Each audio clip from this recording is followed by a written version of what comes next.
Hello students. Today we will discuss the chapter number 1, crop production and the management. This chapter is very simple and the first question which comes in our mind कि why we have to read that chapter or what is the significance of that chapter. As we know, all the animals are the heterotrophs. They require the food to eat. As they could not make their food by their own, they mainly depend upon the plants. Plants make their food by themselves, and when the plants are grown on a same farmland, they are known as the crops. And day by day, our population is increasing very rapidly, but our farmland remains same because land could not increase, and that farmland is not sufficient to fulfill the demands of all the organisms.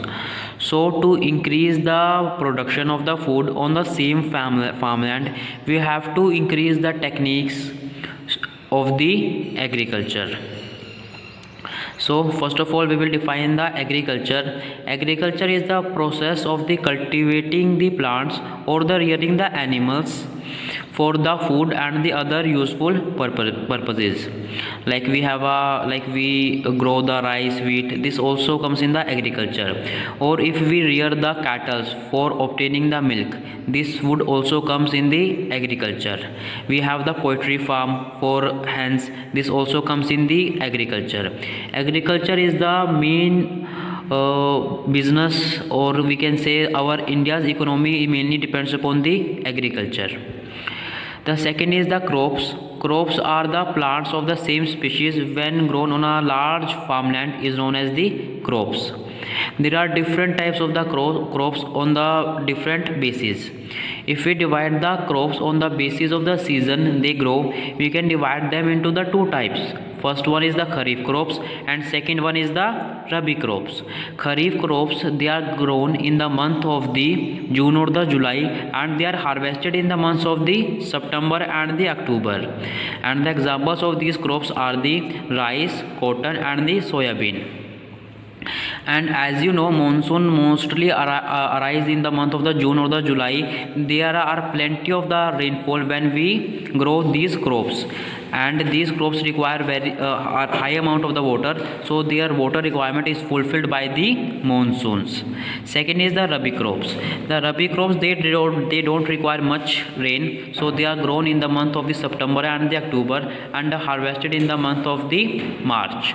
Examples are the wheat, gram and the barley.